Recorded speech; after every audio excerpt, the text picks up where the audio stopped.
जी बिस्मिल्लाहिर्रहमानिर्रहीम। ये product of two vectors में नया टॉपिक है। इसमें हमारे पास दो वेक्टर्स होते हैं और उनका हमने प्रोडक्ट लेना है।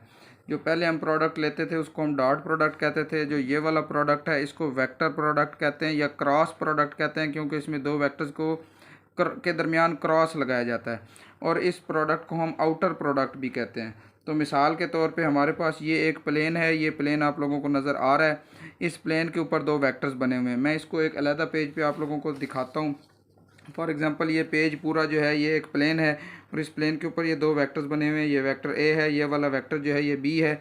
अब हमने इसका क्रॉस प्रोडक्ट लेना है। तो हम करते क्या है, पहला वेक्टर क्रॉस दूसरा वेक्टर इज़ इक्वल टू पहले वेक्टर का मैग्नीट्यूड फिर दूसरे वेक्टर का magnitude sine of theta. Theta वो एंगल है जो पहले से दूसरे वेक्टर की तरफ बनाया गया है, यानी ए से बी की तरफ। और फिर ये एन यूनिट वेक्टर ये डायरेक्शन है और ये डायरेक्शन ऊपर की तरफ बनाई गई है। अब ये डायरेक्शन फाइंड कैसे की जाती है, इसका बड़ा सिंपल सा मेथड है कि आपने करना क्या है कि अपना जो राइट हैंड है, ये आपका राइट हैंड है, इसको अपने फर्स्ट वेक्टर के ऊपर रखना है और अपनी फिंगर्स को सेकंड वेक्टर की तरफ घुमाना है, उस तरफ घुमाना है जिस तरफ आपका एंगल घूम रहा है। तो जब आप फिंगर्स को उस तरीके से घुमाएंगे तो अंगूठा आपका सीधा अपवर्ड आ जाएगा, ये कैमरे की तरफ अपवर्ड आ रहा है।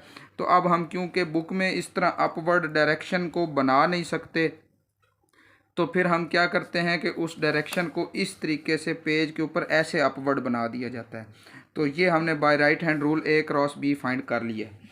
अगर इसी तरीके से हम फाइंड करना चाहें बी क्रॉस ए, तो मैं आपको समझाता हूँ। अगेन ये फिर वो वेक्टर है, इसमें ये वही ए वेक्टर है, ये वही बी वेक्टर है, लेकिन इस मरतबा हमने क्या करना है, हमने बी क्रॉस ए करना है। कि जैसे कि ये आप लोगों को डायग्राम में नज़र आ रहा है, अगेन वही प्लेन है और ये वेक्टर ए है, ये वेक्टर बी है। और इस मरतबा हमने जो एंगल बनाना है वो बी से ए की तरफ बनाना है। ये आपको नज़र आ रहा होगा, यहाँ पर इसको मज़ीद वाज़े करके दिखाया गया है। ये वेक्टर बी है, ये ए है। अब राइट हैंड रूल यूज़ करना है। आपने सिंपली ये करना है कि आपका जो ये वाला राइट हैंड है इसको आपने रखना है किसके ऊपर, बी वेक्टर के ऊपर, और घुमाना किसकी तरफ है, ए की तरफ। एक बात याद रखनी है कि हमने फिंगर्स को उस तरफ कर्ल करना है जिस तरफ शॉर्टेस्ट एंगल हो, यानी उंगलियां इस साइड से भी घुमाई जा सकती हैं, लेकिन ये बड़ा एंगल बनेगा, ये शॉर्टेस्ट छोटा नहीं बनेगा। तो हमने उंगलियों को छोटे एंगल वाली साइड से, यानी एक वेक्टर पे हाथ रखें। किस पे हाथ रखें जी, हम जो वेक्टर पहले लिखा हुआ उसी पे हाथ रखना है। अब यहाँ पर अगर आप लोग गौर करें तो ये है बी क्रॉस ए, तो पहला वेक्टर बी है, दूसरा वेक्टर ए है। तो फिर हमने करना क्या है कि पहले वेक्टर के ऊपर हाथ रख के उंगलियों को दूसरी तरफ घुमाना है। अब अंगूठा किधर जाएगा, अंगूठा पिछली बार तो ऐसे ऊपर आ गया था सीधा, तो इस मरतबा अंगूठा जो है वो मैंने इस पेज के अंदर ये एक सुराख कर दिया और इस सुराख के अंदर से अंगूठा नीचे लेके जा रहा हूँ। अब आप लोग गौर करें तो ये देखें, पहले वेक्टर के ऊपर हाथ रखा और इस तरह उंगलियों को दूसरे वेक्टर की तरफ घुमाया, तो ये आपका अंगूठा बिल्कुल नीचे, इस पेज के नीचे, ये देखें, यानी कि बिल्कुल सीधा ऐसे अंगूठा नीचे चला जाएगा। अगेन वही बात आ गई। और ये इरेक्ट थंब होगा। देखें, अंगूठा ऐसे करें और ऐसे भी तो किया जा सकता है। मैं आपको यूँ समझाऊं, एक अंगूठा जो है वो बिल्कुल ऐसे सीधा है और एक अंगूठा ऐसे है। तो ये जो बिल्कुल सीधा अंगूठा है इसको कहते हैं इरेक्ट थंब। तो जब भी हमने प्रोडक्ट लेना है तो हमने इरेक्ट थंब लेना है। तो अब इरेक्ट थंब इस सूरत में जो है वो नीचे चला गया था। अब हम नीचे तो बना नहीं सकते पेज के, तो इसलिए हम उसको नीचे वाली साइड पर एक लाइन लगा कर ड्रॉ कर देते हैं। तो ये मैंने दो एग्जांपल्स आप लोगों को अलहदा से समझा दी हैं। यहाँ पर यही डायग्राम बनी हुई है, अगर आप लोगों को नज़र आ रही होगी। इस डायग्राम के अंदर आप लोग देख सकते हैं कि पहला वेक्टर ए था, दूसरा बी था। ए क्रॉस बी लिया तो एन यूनिट वेक्टर ऊपर की तरफ बना, और फिर जब हमने बी क्रॉस ए लिया तो पहला वेक्टर जो है बी था, दूसरा ए था, तो बी से ए की तरफ तो एन यूनिट वेक्टर नीचे की तरफ बना। अब ऊपर वाली डायरेक्शन को अगर हमने एन कहा है तो नीचे वाली डायरेक्शन को फिर हम माइनस एन कहेंगे। तो ये अपोजिट है, इसलिए इसके साथ नेगेटिव का साइन आ गया।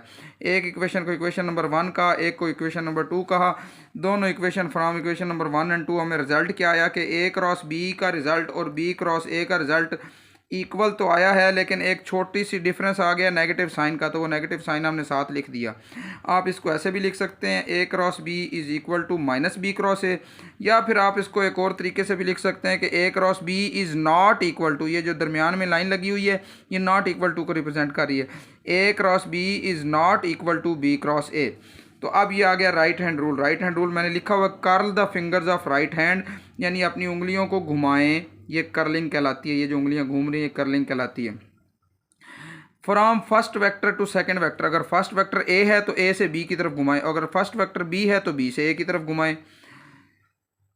Through the shortest possible angle, angle छोटे वाला रखना है। ये देखें ना, ये छोटा सा मैंने बनाया है, छोटा एंगल। आप चाहते तो ए को इस साइड से भी घुमा सकते थे, उंगलियों को इस साइड से, लेकिन वो छोटा एंगल तो नहीं होना था। इसी तरह बी क्रॉस ए में भी उंगलियां इस साइड से ऐसे घूम कर आ सकती हैं, तो वो छोटा एंगल तो नहीं होना था। हमने शॉर्टेस्ट पॉसिबल एंगल से घुमाना है। तो द इरेक्ट थंब मैंने आपको समझा दिया है कि ये वाला आपका इरेक्ट थंब है और ये इरेक्ट थंब नहीं है। तो इरेक्ट थंब जो है वो किसको रिप्रेजेंट करेगा? Shows product vector. देखें, इसमें हम वेक्टरों को ज़रब दे रहे हैं, तो इसमें जो हमारा वेक्टर होगा उसको हम प्रोडक्ट वेक्टर कहेंगे। जब वेक्टरों को जमा करते हैं तो उसमें जो हमारा वेक्टर होता था उसको हम कहते थे रिजल्टेंट वेक्टर। तो ये रिजल्टेंट वेक्टर नहीं है, ये प्रोडक्ट वेक्टर है। तो उसके बाद आ गए इसकी एग्जांपल्स। इसकी पहली एग्जांपल टॉर्क वाली है, पिछले चैप्टर में हम पढ़ चुके हैं, इसी चैप्टर में हमने पिछले टॉपिक में पढ़ा हुआ है